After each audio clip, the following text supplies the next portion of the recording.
NASA has confirmed something long thought to be impossible.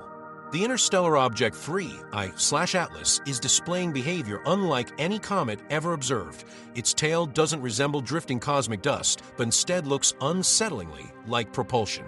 On July 1st, 2025, the Atlas Observatory in Chile detected the object streaking into our solar system as staggering 130,000 mph.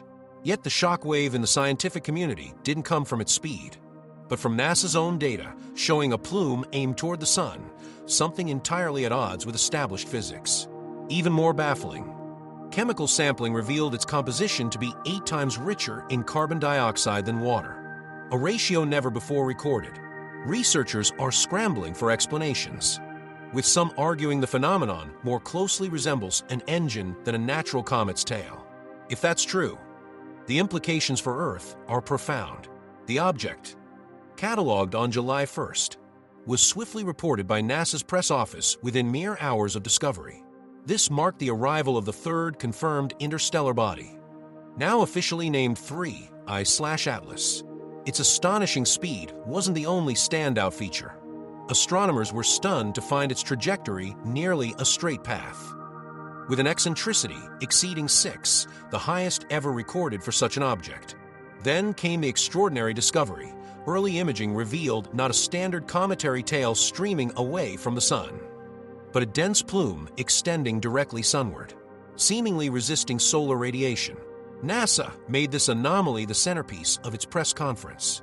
The plume is consistently directed toward the sun, with a blob-like appearance, explained veteran comet researcher Bryce Bolin. Both NASA's planetary defense specialists and the Atlas team urgently compared the structure to thousands of comet records, only to find nothing comparable.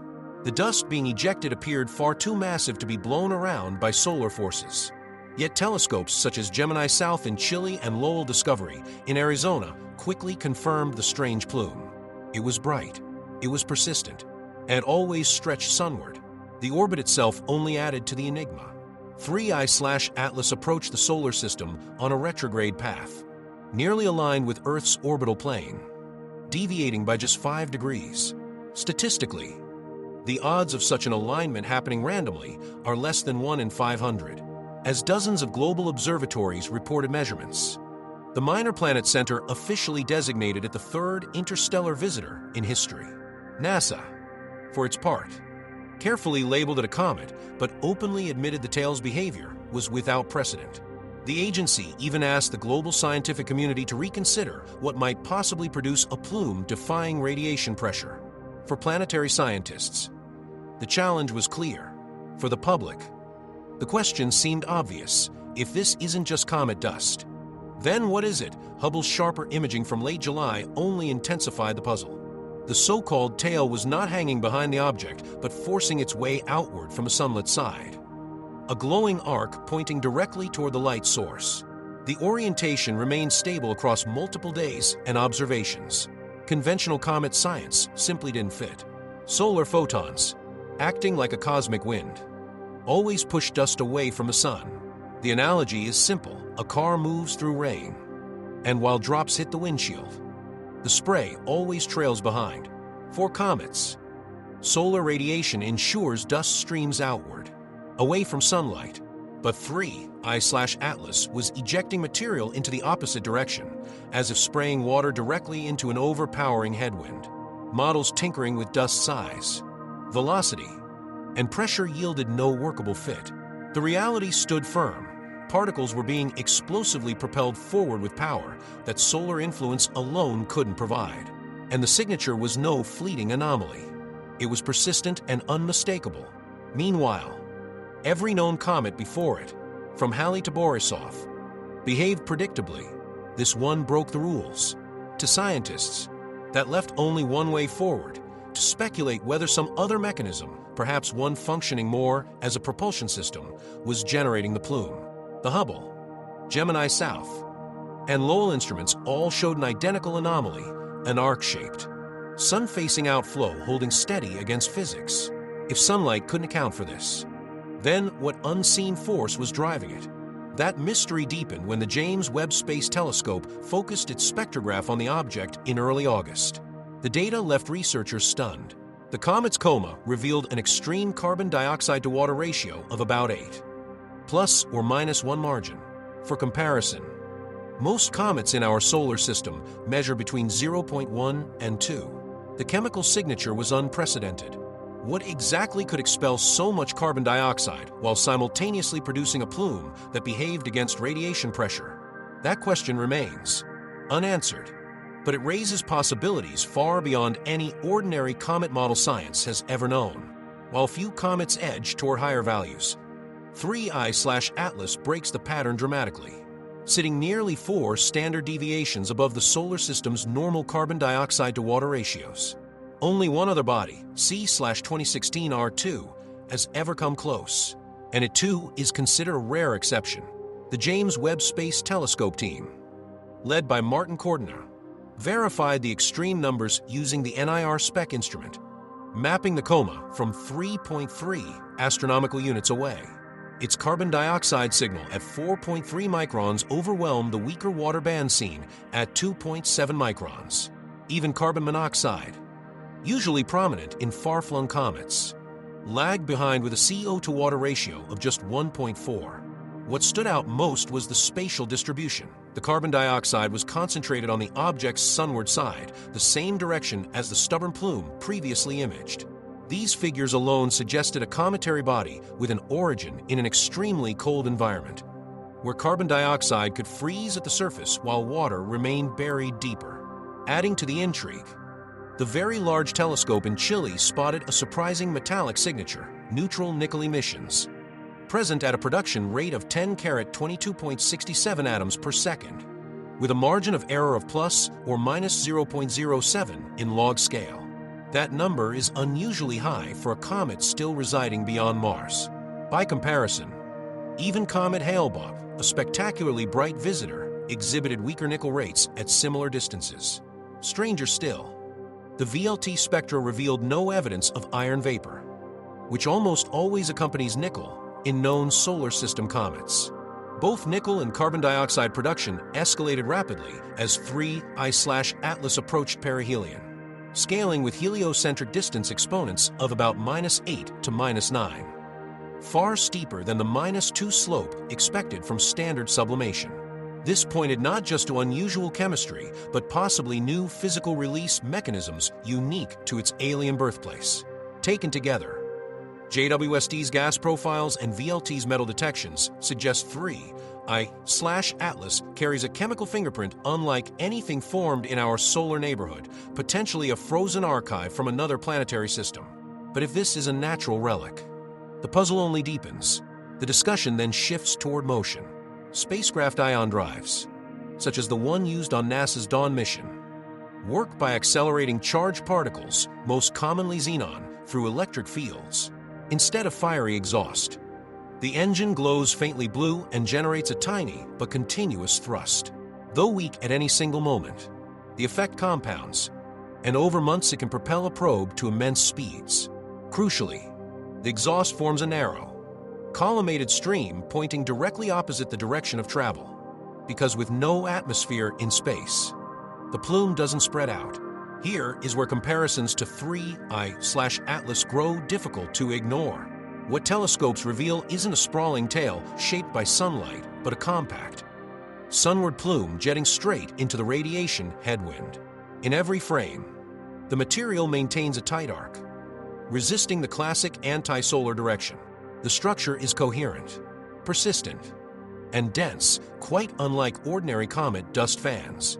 Avi Loeb has openly noted the resemblance to spacecraft exhaust, even suggesting the behavior aligns with how a starship might decelerate after a long interstellar trek. His argument references the Oberth effect, a maneuver already used by every major space agency, thrusting at closest approach to the Sun when velocity peaks, thereby maximizing braking efficiency. To perform such a burn, one would orient engines toward the Sun, precisely where 3I/Atlas's plume points. Of course, ion exhaust has specific hallmarks.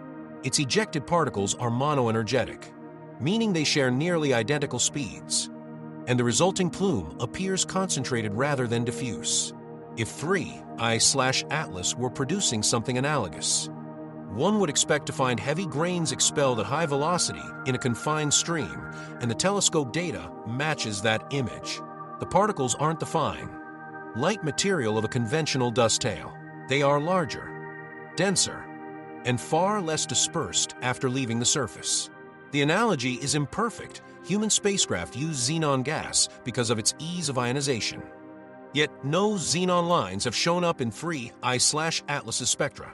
Instead, the coma is rich in carbon dioxide and nickel, both elements capable of ionization and acceleration under certain plasma conditions. Still, the models struggle to replicate a naturally generated, narrow, high-speed plume. Even the most violent comet jets tend to spread broadly, which leaves the difficult question: what force could possibly propel material steadily against the solar wind?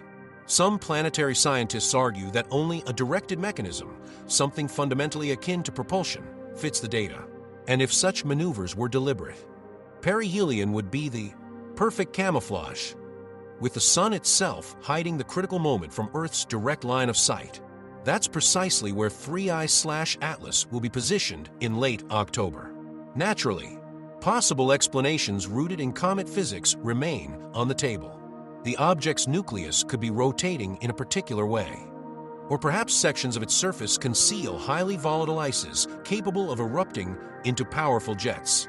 Yet no existing cometary model has successfully reproduced the plume's unusual shape and its persistence. The math simply doesn't work out. The amount of force required to keep ejecta pointed toward the sun is many times greater than what normal comets ever produce. So the central question lingers: is this propulsion, or just a comet behaving in ways never seen before? The evidence continues to grow, but a final verdict is elusive. The next critical test involves its motion through space. If 3I/Atlas is generating thrust, then even a small force would leave measurable imprints on its pathway.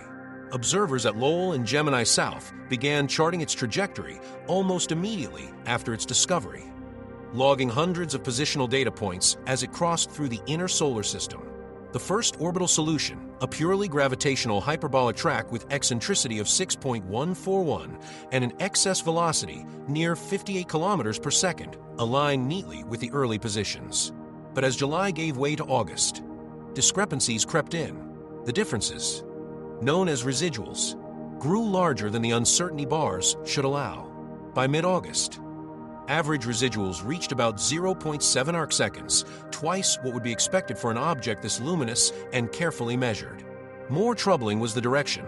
The offsets consistently pointed sunward, in line with the observed plume. When researchers adjusted the model by including a small sunward-directed non-gravitational force, the fit improved markedly.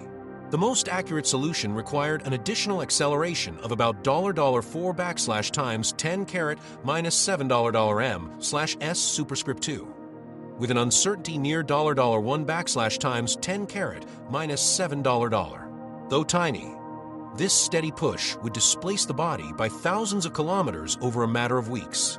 For comparison, the famous interstellar visitor 1I/Oumuamua also exhibited a subtle non-gravitational acceleration, though in that case the force pointed away from the sun, not toward it. One analyst likened the effect to nudging a billiard ball with a gentle, invisible hand, always in the same direction, and crucially, the vector matched the exact orientation of the sunward jet captured in images from Hubble and Gemini. The strength of the effect was large enough to rule out simple processes, but small enough to demand precision. If normal water ice sublimation were driving it, the mass loss rate would need to exceed several hundred kilograms per second, 10 times more than the coma's brightness indicated. The James Webb Telescope's analysis showed a CO2-rich composition, hinting at more volatile-driven activity. But even that couldn't explain the sustained acceleration. To match the measurements, the data required a focused jet of heavy grains concentrated sunward. The implied thrust came to around 0.4 millinewtons, which happens to be in the same league as the output of spacecraft ion engines, except scaled up to cometary dimensions.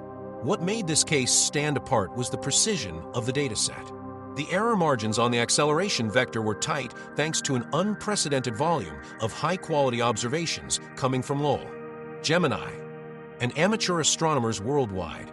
The effect repeated across all contributing analyses, a consistent sunward offset with no jitter or abrupt jumps. At NASA's Jet Propulsion Laboratory, mission analysts added 3I/Atlas to their list of monitored non-gravitational event targets, a protocol typically reserved for comets known to flare unpredictably.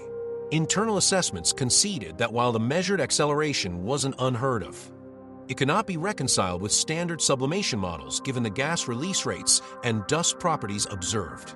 Quietly, some scientists began referring to the phenomenon as a propulsive signature.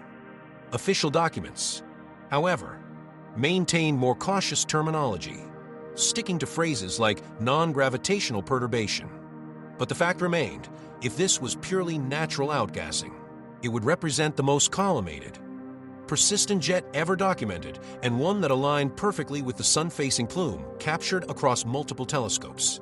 The next move is to correlate the timing of the object's acceleration shifts with variations in plume brightness, testing whether the push grows stronger as perihelion approaches.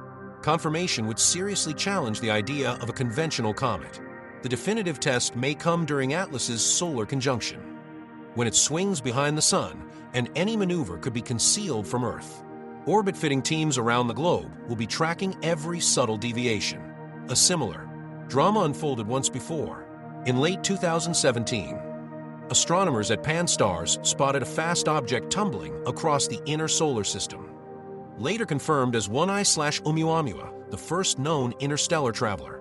It drew headlines worldwide within weeks because it refused to conform to comet or asteroid models. Oumuamua was small, brightened irregularly like a cigar or pancake-shaped body tumbling every 7.3 hours. And most of all, it moved strangely. Precise measurements showed a faint but steady acceleration of about $5 times 10 carat minus 6 $m/s superscript 2, nudging it outward from the sun. That level of force is typical of sublimating comets. But no tail, no coma, and no dust cloud were ever observed. Even deep searches with the Spitzer Space Telescope turn up empty. If gas was being released from the object, it left no visible trace. That gap in the evidence sparked broad speculation. Harvard astrophysicist Avi Loeb proposed that the unexplained acceleration of Oumuamua could be consistent with solar radiation pressure if the object were extremely thin, perhaps just millimeters thick, like a light sail. In a widely discussed paper, he put forward the possibility that it was not natural at all, but instead a fragment of alien technology designed to travel between star systems. The majority of astronomers resisted the claim, leaning toward other explanations. Some suggested sublimating hydrogen ice. Others theorized the surface was coated in dark organic material that created thrust without a detectable tail. But the debate never truly ended. Oumuamua became a landmark case, a reminder that interstellar visitors can defy expectations and leave us without neat answers. The narrative continued when, 2 years later, 2I/Borisov appeared with behavior that closely matched a textbook comet. It displayed a bright tail, expelled cyanide and water, and obeyed traditional models that seemed to restore balance, confirming that some interstellar objects can look and act familiar. Yet the enigma of Oumuamua lingered. Tied to a persistent non-gravitational acceleration, no single theory fully explained. Loeb stuck with his light sail scenario, while others refined alternative models invoking exotic ices like hydrogen or nitrogen. The debate sharpened the methods astronomers now use to measure faint forces on small objects and raise the standard of evidence for extraordinary claims. With the arrival of 3I/Atlas, the pattern has become harder to dismiss. Another interstellar wanderer, another anomaly, this time not just in its orbit, but in the strange structure of its plume. Astronomy has shifted dramatically since 2017. The field now recognizes interstellar objects as a growing class, each offering new clues, new chemistry, and new surprises. Oumuamua set the precedent. Never assume these travelers will conform to familiar rules when the observations don't fit existing models. That's not a footnote. It's a signal that our frameworks may need to expand.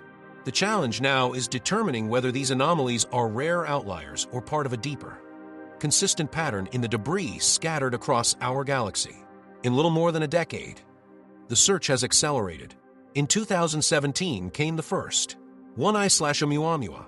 In 2019, the second, 2I/Borisov. And now, 3I/Atlas. The question no longer centers on rarity, but on scale. How many are passing through unnoticed? Survey projects suggest the number could be vast. The Vera C. Rubin Observatory, soon to begin continuous sky scans, will image the entire southern hemisphere every 3 nights. Its wide-field camera will record billions of stars and galaxies. But more importantly, it will capture the faint, mobile points of light betraying the paths of interstellar interlopers. Simulations anticipate Rubin could detect at least one such object per year, possibly more. Some estimates go further, suggesting millions sweep past annually. But most are too small, faint, or fast to be tracked by existing telescopes. What we have cataloged so far may represent only the most visible edge of a much larger population. Each new detection recalibrates our understanding. With 3 confirmed in under 10 years, astronomers are rethinking how much galactic debris washes through our solar neighborhood. The implications are enormous. Even a fraction of them being sizable enough to flag means the galaxy is filled with planetary remnants, comets, asteroids, and fragments, each one carrying unique signatures of its star system of origin. The growing catalog has consequences far beyond academic curiosity. It also transforms planetary defense strategy. Teams now must account not just for homegrown hazards, but for high-speed, unpredictable bodies arriving from deep space. Rubin's automated system will immediately alert astronomers to any object moving too fast or along a path that doesn't match solar system dynamics. Rapid follow-ups will be critical, because by the time one of these visitors warms near the Sun, it's often already on its way back out into interstellar space, potentially forever beyond reach. Preparations are underway for how to handle the influx. The task isn't only detection, it's deciding which candidates deserve closer observation. Some newcomers will resemble Borisov, shedding gas and ice in familiar patterns. Others will remain unusually dark and quiet like Oumuamua. And then there are the wildcards, those with unexplained chemistry, odd structural profiles, or plumes that behave against the rules.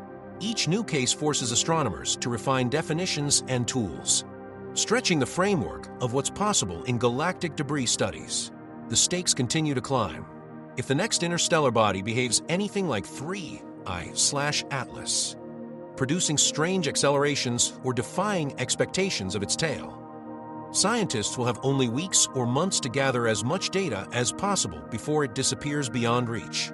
Forecasts from Rubin underscore that we've moved past the era of rare anomalies.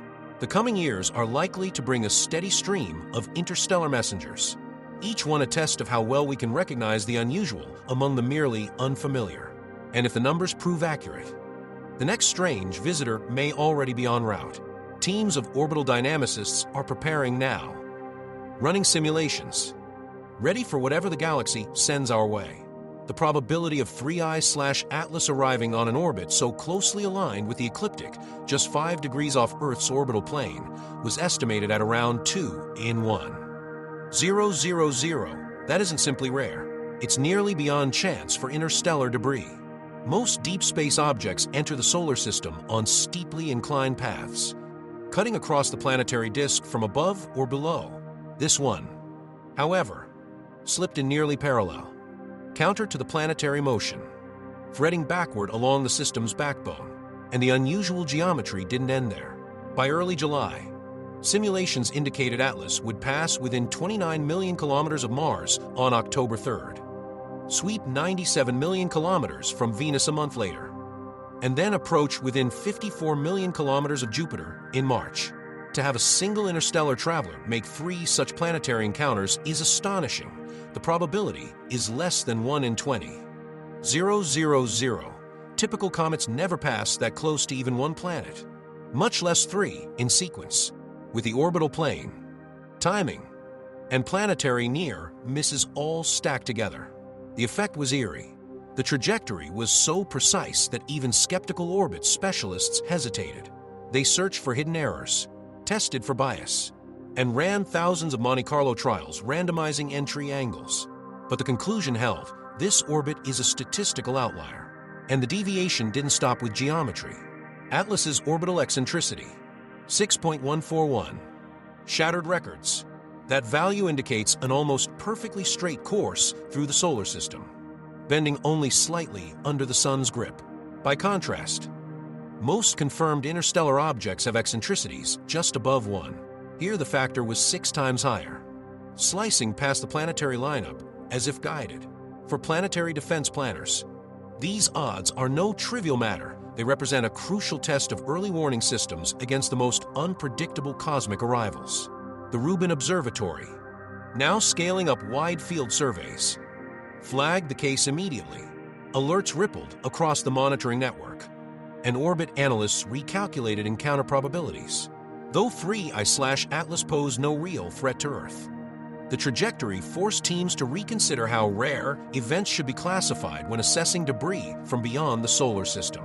Some researchers began to quietly ask a more unsettling question: if this track is so finely tuned, could it mean more than coincidence? The alignment, the timing of planetary passes, it all painted a picture that seemed deliberate. Yet every independent analysis brought back the same conclusion: statistically impossible, and yet real. A retrograde visitor sliding almost flat with the ecliptic, weaving past 3 planets, executing maneuvers with odds so small they felt intentional. And looming ahead was October's solar conjunction, when Atlas would pass directly behind the Sun. On October 30th, 2025, the object disappears into the solar glare, unseen by terrestrial telescopes. For weeks, the world's observatories will be blind, no visible light, no radar echoes, no way to watch. In planetary defense circles, solar conjunction is recognized as the biggest blind spot, a hidden region where both spacecraft and incoming bodies can vanish from sight. Even the most advanced instruments are powerless during this alignment. For 3I/Atlas, the timing feels critical. Astronomers have carefully tracked its properties: the sunward jet, the anomalous thrust, the extreme chemistry that defies established comet science. Now, just as it reaches perihelion, closest to the Sun, it vanishes. In orbital dynamics, perihelion represents the maximum energy point of a trajectory. The object moves fastest here. The Sun's pull is strongest, and any change in velocity, no matter how subtle, can alter its course radically. For spacecraft engineers, this is the Oberth window, when a single burn multiplies efficiency and delivers maximum gain. For comets, it's the moment of peak activity, when sunlight drives volatile ices into their most violent outbursts. For Atlas, with its unexplained plume and measurable accelerations, it's the exact moment astronomers fear could reveal more. The conjunction lasts weeks. Earth-based cameras are blinded by solar glare, and radio tracking is disrupted by plasma interference. It leaves planetary defense teams waiting, blind, for the object to re-emerge and wondering if its course will still match expectations when it does. Even the most advanced observatories must wait until the object resurfaces from behind the Sun. That blind spot creates a gap in the data, a stretch of time when anything could unfold. A sudden flare, an orbital shift, or an unexpected dimming could all occur without warning. History shows that comets have broken apart, faded, or changed dramatically during solar conjunction, only to surprise astronomers upon reappearance. But in the case of 3I/Atlas, the anticipation feels more intense. All the forecasts, models, and orbital reconstructions have been building toward this critical moment. Planetary defense specialists are on high alert. Automated monitoring systems have flagged perihelion as a priority event. Teams at JPL and the Vera C. Rubin Observatory have already planned follow-up observations for the instant Atlas emerges on the other side. The uncertainty fuels both caution and speculation.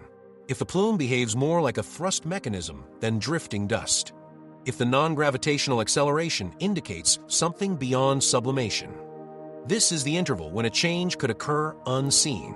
The Sun itself acts as a natural veil, concealing anything that might happen until the object comes back into view. Until then, orbit analysts will be waiting to detect even the slightest shift, a subtle course change, an alteration in the plume, or a transformation in its unusual chemistry. For now, the situation remains suspended. What happens during conjunction stays hidden, at least temporarily. Once 3I/Atlas reappears, the measurements will shape the next stage of the story. Until then, curiosity and apprehension only grow stronger. On July 1st, 2025, astronomers confirmed that 3I/Atlas had entered the solar system as only the third officially recognized interstellar object. It was moving at 130,000 mph and displayed the bizarre feature of a plume directed sunward instead of away, a configuration that violates conventional comet dynamics. Analyses using both Hubble and JWST showed a unique chemical profile, a carbon dioxide to water ratio of 8:1 and unusual traces of atomic nickel in the coma. These peer-reviewed findings confirmed that Atlas does not behave like any comet studied before.